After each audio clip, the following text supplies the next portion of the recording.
Arena is a health advocacy radio show on Lagos Traffic Radio that focuses on voluntary blood donation and broader themes of blood safety and transfusion. Well, this program is brought to you in collaboration with the Lagos State Blood Transfusion Service. My name is Dele Agadumo, and this program is especially important because it promotes voluntary blood donation and it raises awareness about the importance of safe blood for healthcare.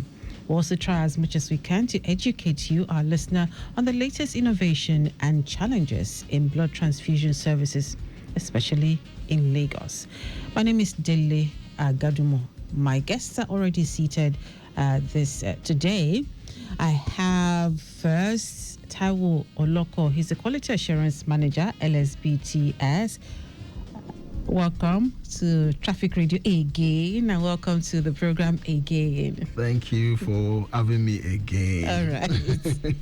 And of course, we have another guest, or a guest from the Nigerian Red Cross. Is Olusola Tejuosho. He's the communications officer with the Nigerian Red Cross. Welcome to Safe Blood Arena. Thank you for having me here. You're welcome. All right, so quickly before we dive into the program, let's quickly give you one or two updates. I can see an incident report here from Iba Otoijaniki. It's an accident between a Toyota and a mini truck, and this is due to brake failure at Yanoira in Wodagbara along Badagry Expressway. We have police officers from Ijaniki Police Station already on ground. Well, they have been contacted for quick evacuation, but the backlog has extended to where is this? Orient. Okay, well, we'll get more information for you. The incident report at Lekki Ajah corridor is now off the road. The one at Alausa, Ikeja, is also off the road, and the one around Agege Pensinema also off the road. So we'll be serving you more information as soon as we receive them from the control room. Control room, hello, thank you very much for all of the updates you have been sending in.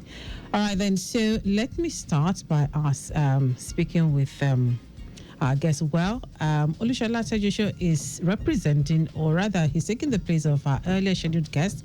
That's Olakunle Lasisi, the secretary at Nigerian Red Cross. But we'll be speaking with Olusola today to ask get more information about her topic. We're talking about the World Humanitarian Day 2025, which is tomorrow. Yes, it is, or it is tomorrow. Yes, tomorrow. So we're discussing blood donation as a humanitarian service. So, Olusola, the theme for this year's World Humanitarian Day is strengthening global solidarity and empowering local communities. Tell us how that fits into voluntary blood donation and into the mission of the Nigerian Red Cross. Okay, thank you for having me. So, to start with, I want to say have a happy International Humanitarian Day to all humanitarians all over the world. All right. Yeah, it's our day, and all of you out there, you are heroes, and it's a good thing to be a humanitarian. Now, talking about the theme for this year's celebration, which is on strengthening global solidarity and empowering local communities. Yes, as a voluntary blood donor, you see, there is no better way to be a humanitarian rather than being a donor of blood. Because one good thing about blood donation is that you are not just donating, but you are actually donating a part of yourself to save a life. And everything about us is humanity for us, and anyone who is a blood donor is actually trying to display that he or she values life and is a humanitarian. Okay. So there's no way we talk about blood donation without talking about life, and there's no way we are going to talk about life without talking about humanity. Okay. So they go hand in hand, and anyone who's out there who is a voluntary blood donor, or who is out there who love to serve humanity, is actually somebody we can be able to say that he or she is a hero. So to every blood donor there, you are all heroes, and there's no better way to be a humanitarian other than this act of giving blood, which is life. Okay. So this day is actually to tomorrow. The World Humanitarian Day is actually to celebrate all heroes out there, those who are involved in the humanitarian work. Yeah, and we know that Nigerian Red Cross is, the body that exemplifies humanitarian work, really. And you, as the communications person for Nigerian Red Cross, how has that journey been for you? Dealing with and interacting with every humanitarian out there who is involved in the humanitarian work of the Nigerian Red Cross. How has that journey been for you personally and then on the job? Well, it's been a very interesting one, because for me as a case study, I've been a volunteer with Nigerian Red Cross for over 25 years now. Wow. And though I also have several people who have done 30, 40, even where people have been in Red Cross for more than 50 years. Okay. Just being volunteer and giving their lives, their time, their energy, their resources, just to ensure that they advance the cause of humanity. Okay. But one thing I've come to discover for every humanitarian that I've seen out there is that they derive joy in what they do. And there's no better way to be happy other than when you see that what you do put smiles on faces of people, what the little act of kindness that you are trying to do is actually making a whole lot of impact in the lives of people. Take for example, recently we were in a community where we are presently doing a project in Lagos here, Agboyi, in Koshofe, Agboyi K2 SCDA. And we discovered that what we did was we gave FSL, that is food security and livelihood. So it's sum of 310,000 naira was given to 180 people. That was in December. Okay. So now I return back to that same community. We could see the impact of what we did, and now people were very happy. How people were excited. Now the money was given to them not to eat, but it was actually given to them to pump it into their businesses. Those who are doing petty trading, those who are doing little things just to survive. And when you look at the impact of that money, the money might look small, but by the time you look at the impact in the businesses of people who are actually struggling, you will know that it is not small. And when you see their facial expression, when you could see that people could not afford to even send their children to school, they cannot do that, they cannot give their children food to even go to school, it means a lot to us. So the joy, the expression, and what you see when we enter the community, it means a lot to us. And these are the things, this is just one out of many that we have done, out of many that we have seen over the years, that people who felt the impact, or people who receive the activity or the program of Red Cross, the way they react, the way they talk, and the joy that comes out of them is always an encouragement to those of us who are actually volunteering our time. And that has always been a source of hope to us, that no, we must continue to do more to the cause of humanity. Okay, so that's, as you said, is one of the many humanitarian activities that you carry out. So let's talk about how that ties in with voluntary blood donation as a humanitarian activity. What has that journey been like? What has your experience been like working with the Red Cross, and also probably being one of the core handlers of voluntary blood donation? Well, I can say that as of today, Red Cross remain the biggest partner of Lagos State Blood Transfusion Service. Okay. So we've been doing that for more than 30 years now, and we've been doing that very, very consistently and passionately. And as of today, we have one of us, Mr. Benjamin Agoro, who was at the last time he donated his 115 pints of blood. As at last count. I think he's been on Safe Blood Arena before. Yeah, so yes, we have that. We also have another person. His name is Ademola Gafar. He was our former youth coordinator. The last time he donated, that was the 56th donation. Okay. So, and these are just two out of many that personally myself I have donated. I think 25. The last time I counted, I did my 25th donation. Mm-hmm. But see, one good thing about blood is that a pint of blood donated can save 30 lives. Mm-hmm. And the life of the receiver, you don't even know who's going to be. Mm-hmm. So, and because you don't know who's going to be, it then means that anytime you give blood, you're actually saving the future for people you don't even know. Okay. You're actually trying to buy more time, buy life for people you don't even know. Okay. It could be your relative, it could be your colleague, it could be anybody that you don't even know. Do you understand me? And that's just the beauty of donating blood. So now, based on our operation and our activity, there are several times that people will just be in need of blood, the first place they think of is Red Cross, because some of them believe that Red Cross is having a very strong link with a blood donation or anything blood. Red Cross always having a very, very strong link. So people call us every time. Most time they call, and once they call, we just try to also look for a donor among our members who can actually be ready to go out there and make a voluntary donation to assist such a person. So it has been a very good and very interesting journey. And for me, anytime I give, there's always a pride, there's always a sense of fulfillment that I feel, that I have. Anytime I donate, anytime I give my blood out, that day I always have a sense of fulfillment and a sense of joy in that, no, today I've been able to do something to sustain humanity, to sustain life out there. Okay, so I'm going to take it back a bit. The first time you donated blood, what was it like for you? What was the experience like? Well, for me, there's always a sense of I'm always apprehensive. Then I used to be very apprehensive. Okay. And why do I used to be apprehensive? I used to be apprehensive because I have very tiny vein. Okay. So because my vein is tiny, sometimes, though initially that used to discourage me. In fact, that was what actually discouraged me to have this low number of donation, because they struggle most time to be able to get my vein and get blood out. Even if I'm sick and I go to the hospital, it takes time for doctor to be able to get my vein and be able to pass either drip or what have you into my body. So at the early stage, that used to be a source of concern. So anytime I have opportunity to donate, the fear of being punctured in different places always pursue me. But there used to be a man then, I think he has retired now, with the Lagos State Blood Transfusion Service, Alaji. They call him Alaji. So, but anytime I see him, I go there confidently, because I know Alaji will not miss it. Just one, he will get the vein and he'll be able to take the blood out.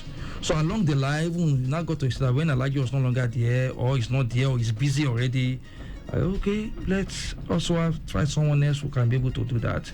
So I used to have phobia for it because of being punctured 3, 4, 5 places, but that was then. But I've been able to overcome that now. So anytime I want to donate, and the last time I donated, that was in May, on the 17th of May or thereabout, when we had the World Red Cross Day celebration at our office. Mm-hmm. I just walked to the person in charge and I laid on the bed. I lied on the bed after lying on the bed, and she did not even, okay, the first time she tried it, the other hand she got it, and that was all, and I was fine. So what made you decide to be a blood donor, a voluntary blood donor?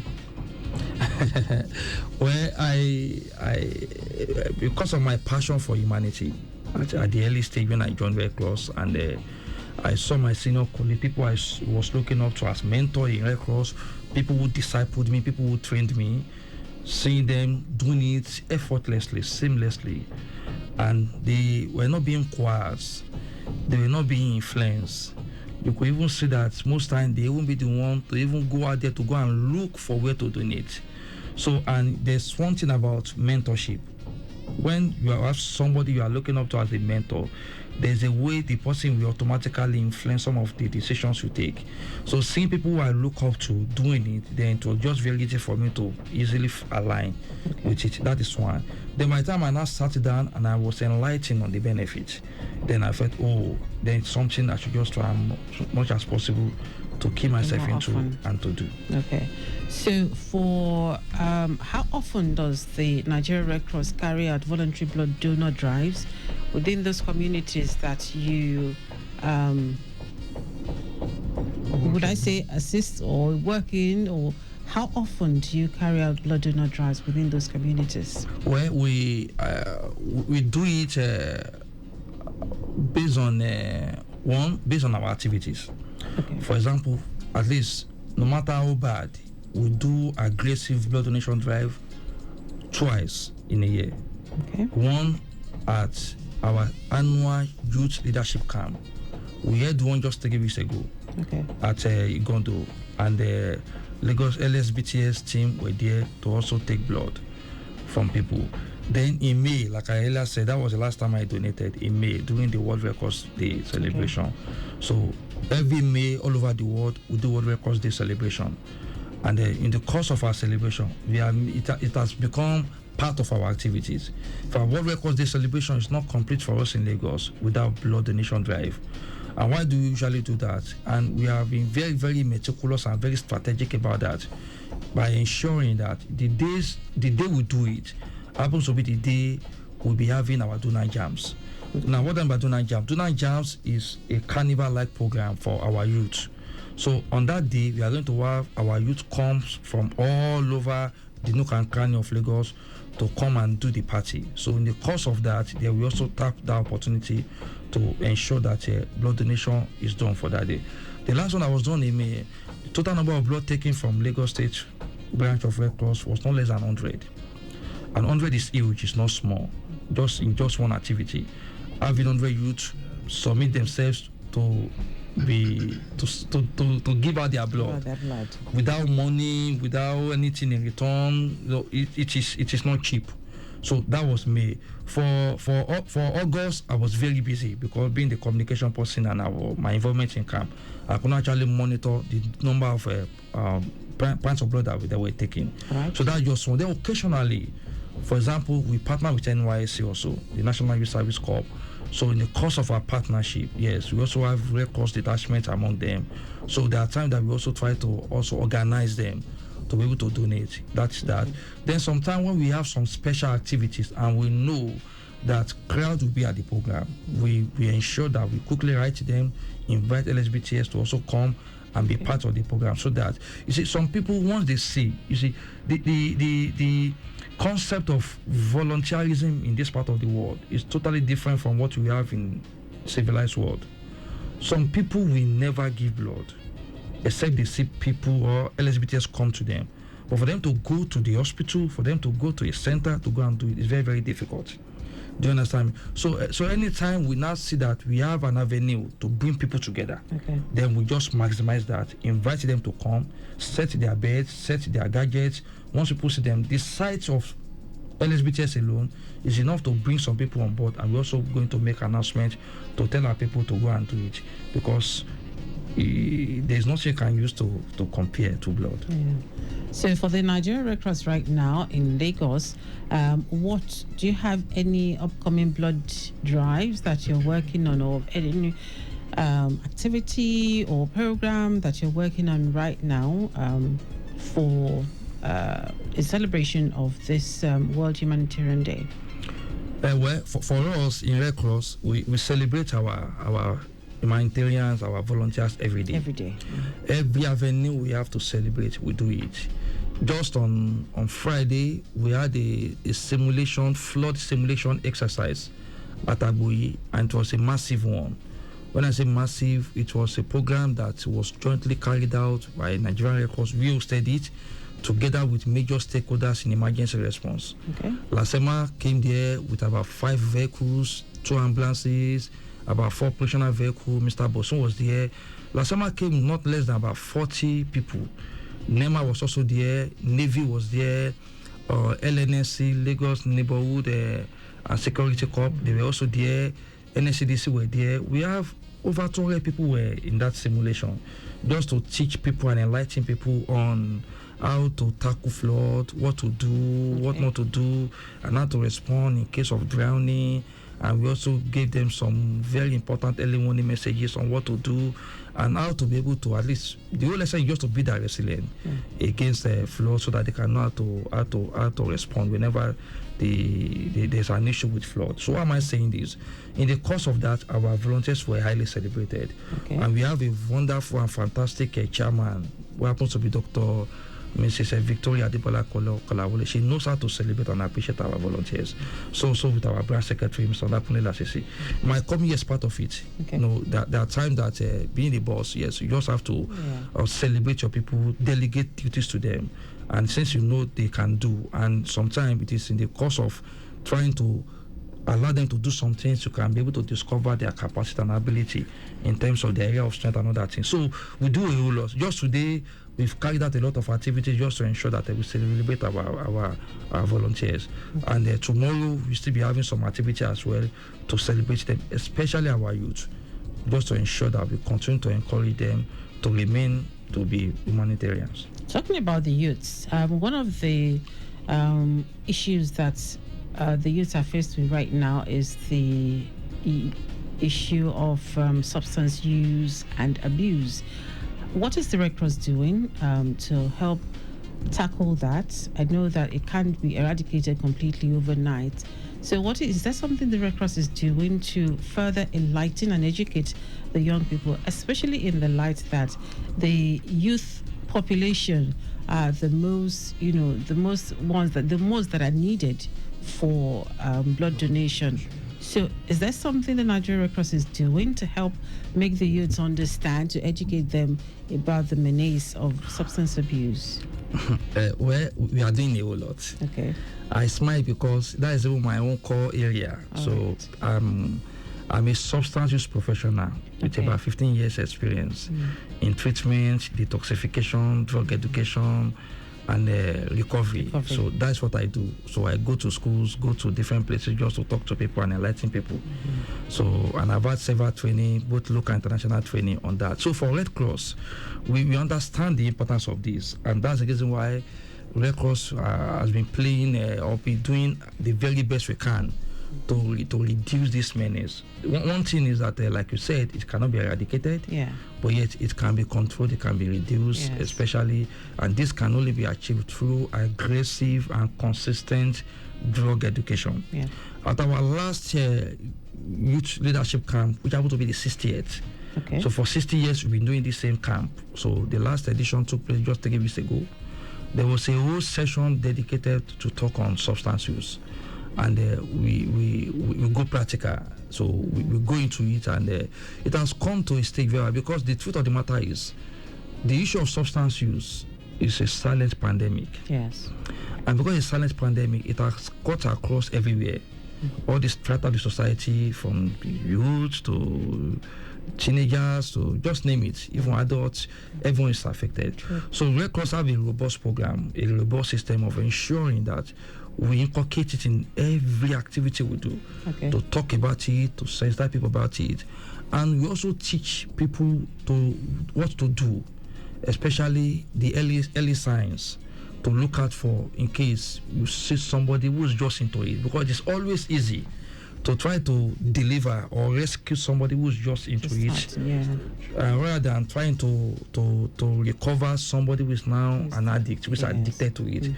Addiction stage is a very terrible stage. So I've seen a lot of people in it, and I know what I'm talking about, because I slept with them, I ate with them, I know what they go through, and I know how difficult it is if somebody is already hooked to it, if somebody is already addicted to it. So for Red Cross, we don't take it lightly, because bulk of our volunteers are youth, and because they are youth, we dare not joke with it, because we have come to discover that the issue of substance use will not only destroy the youth itself, but also destroy the future. And that is the future is very important to us. So we do a whole lot to ensure we do that across primary school, secondary school, anywhere, any opportunity we have to talk to people, to talk to our members, we do that a lot. So for you, quickly, just in 1 minute, do you think that the campaign of prevention should be more aggressive than that of treatment and recovery? Of course, and anywhere, when we were growing up, we used to tell us that prevention is better than cure. So same also with you see the challenge is, the moment someone is on drug, the whole family is in trouble. The environment is in trouble. Just a few days ago, there was a young man who was on drug, and he went to hit some people. He was driving, he hit. So the truth of the matter is, prevention, we need to do more prevention. And when we talk about prevention, it's not just for government. It's not just government. Everybody, even the corporate bodies, need to invest in this thing. They need to do more. They need to look at who they can collaborate with to take the message across to every nook and cranny, so that people can understand what this is. Though there are things that government also need to do, because it is very difficult now for a child to even put on a TV and not see people smoking. People even look up to as mentors, as musicians, as this, as that. And once they see them smoking or taking all of these substances, they will feel it's a normal way of life. So government have a part to play. They will also have a part to play as citizens, as individuals, so also as corporate bodies. All right. Well, It's been fun discussing with you. Thank you very, very much, Olusola Tejuosho, for being on the program. Quickly, Taiwo, I didn't forget you. It's all right. She's our guest. Yes, it's our guest. I didn't forget you. Now, well, because of time, I just wanted to help. Let's talk about the collaboration that has been between LSBTS and Nigerian Red Cross and how effective that has been in, raising more awareness about voluntary blood donation, and also how that collaboration has helped the availability of, blood. Yeah, thank you very much. Like you said, excuse me. The Red Cross Lagos branch, Nigeria Red Cross Lagos branch, is LSBTS's largest and biggest partner. They bring in the largest volumes year after year after year, and the Lagos LSBTS does not play with anything that has to do with the Red Cross. Is witness to that. We give them all the support that we need, and they're always there for us also. The programs, the youth camps, the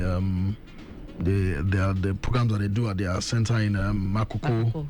We're always there, and the good thing about it is that the Red Cross brings in the largest number of donors yearly, and that means they bring in the largest source of awareness, because most of their members, most of the people that donate through the Red Cross are young people. Even though the ones that have the largest records because of the age anyway, they're the older ones. But most of the people that donate are young people, and that's why the issue of these drugs, substance abuse and use should be looked into actively, because it's one of the things that affects eligibility for blood donation. Yes. If you're on substance, if you abuse substances, hard drugs as they used to call them, you will not fit for donation. So I think those two things can actually work hand in hand. If we increase and get more young people into blood donation, it may help prevent them from considering substance abuse, because they know that it's going to make them ineligible for blood donation. So the Red Cross is a wonderful organization in Lagos State that we are in. We partnered with them for many years, for decades, and we're looking forward to more years of collaboration. And we also want to use this opportunity that tomorrow is World Humanitarian Day to thank all voluntary donors in Lagos State. These are wonderful people. These are heroes. You're all humanitarians. You don't have to belong to any organization. You don't have to wear the Red Cross tabard or something. You just have to donate blood. You're a humanitarian. You're at the same level as any other humanitarian anywhere in the world. So thank you so much, voluntary blood donors in Lagos State. We're banking on you. We appreciate you. We're banking on you. One more, because it's never enough. We've not even met our demand in Lagos. And of course, the most important thing is regular donation, not just one-off donations, but donating regularly. Thank you so much. All right, then. Thank you very much, Taiwo, and thank you very much, Olusola Tejuosho, for being on the program. Well, for the LSBTS, you could get in touch with them via their Facebook page, Lagos Blood Transfusion. On Instagram is Lagos State Blood Transfusion. On X is Lagos BTS. Telephone number is 0806 920 7914. And for the Red Cross, across social media, I'm sure, just Google, you will get every information that you need about the Nigeria Red Cross Lagos State chapter. Big thanks goes to everyone at the LSBTS, the Executive Secretary, Dr. Bodri Oshikomaya, and every other person working there. We quite appreciate you. And also to Victor Terry and Executive Producer Tayo Akonle. My name is Dele Agadumo. Safe Blood Arena comes to you Mondays at 4:30 p.m. on Lagos Traffic Radio 96.1 FM.